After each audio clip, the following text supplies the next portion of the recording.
मिरज तालुक्यातील बुधगाव येथे ट्रक आणि दुचाकीची समोरासमोर झालेल्या धडकेत पती पत्नी आणि लहान मुलगा जखमी झाले होते।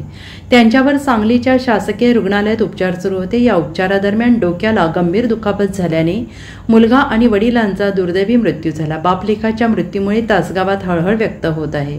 विशाल नारायण जळकर वय वर्ष 32 राहणार वरचेगल्ली तासगाव आणि मुलगा समर्थ वय वर्ष 4 अशी मृतांची नावे आहेत, तर पत्नी दीपाली वय वर्ष 26 या जखमी झाल्या आहेत।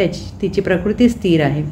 या प्रकरणी ट्रक चालक भरत मुगटराव रासकर वय वर्ष 47 राहणार मरियाईवाडी तालुका खंडाळा जिल्हा सातारा याच्या विरोधात गुन्हा दाखल करण्यात आला आहे। याबाबत अधिक माहिती अशी की विशाल जळकर हे सोमवारी पत्नी आणि मुलगा समर्थ याच्यासह दुचाकीवरून सांगलीत आले होते। समर्थला सतत ताप येत असल्याने खाजगी रुग्णालयात तपासणीसाठी आले होते।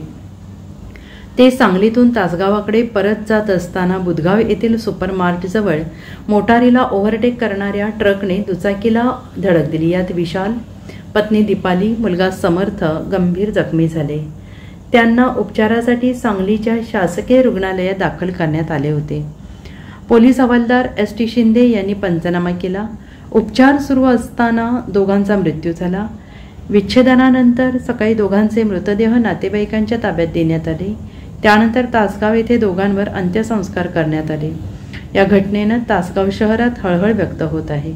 या अपघात प्रकरणी पोलिसांनी ट्रक जप्त केला असून चालक भरत रासकर याच्या विरोधात गुन्हा दाखल केला आहे।